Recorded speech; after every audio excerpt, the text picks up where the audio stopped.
ঈদের পরের দিন কোনো প্ল্যান নেই, কোনো ব্যাগ গোছানো নেই। হঠাৎ মনে হলো চলো দিল্লি ঘুরে আসি। যেই ভাবা সেই কাজ, নিজেদের গাড়ি নিয়ে সোজা বেরিয়ে পড়লাম রাস্তায়।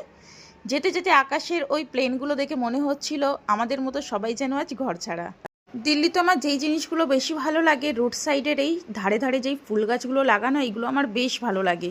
তো প্রকৃতিকে উপভোগ করতে করতে চলে এলাম দিল্লি। দিল্লি পৌঁছাতে পৌঁছাতে প্রায় সন্ধে হয়ে গেছিল। ইন্ডিয়া গেটে তখন তিল ধারণের জায়গাই নেই। চারিদিকে মানুষের ঢল আর এক হালকা অদ্ভুত ব্যস্ততা।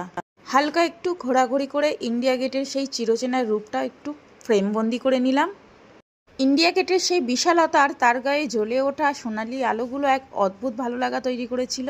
ভিড় ঠেলে একটু এগোতেই দেখলাম আবহাওয়াটা বেশ গুমোট, কিন্তু তাতে কি, মানুষের আনন্দ আর আড্ডার কাছে যেন সবই তুচ্ছ।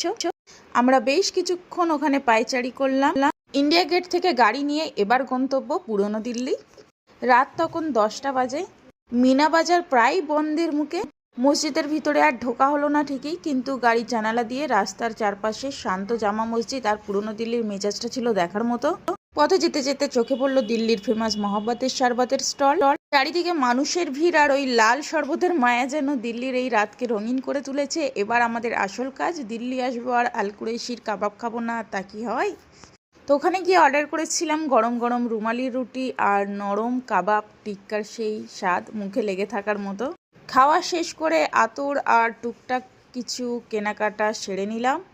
তারপর হালকা করে একটু জুম্মা মসজিদের যেই অংশটুকু দেখা যাচ্ছিল সেই অংশটুকু একটু ফ্রেমবন্দি করে নিলাম।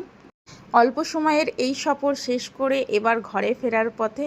তো কেমন লাগলো আমাদের এই হঠাৎ দিল্লি সফর জানাতে ভুলবেন না। আর হ্যাঁ, যদি এই রকম ছোট ছোট সফরের ব্লগ যদি তোমরা দেখতে চাও, অবশ্যই কমেন্টে লিখে জানাবে।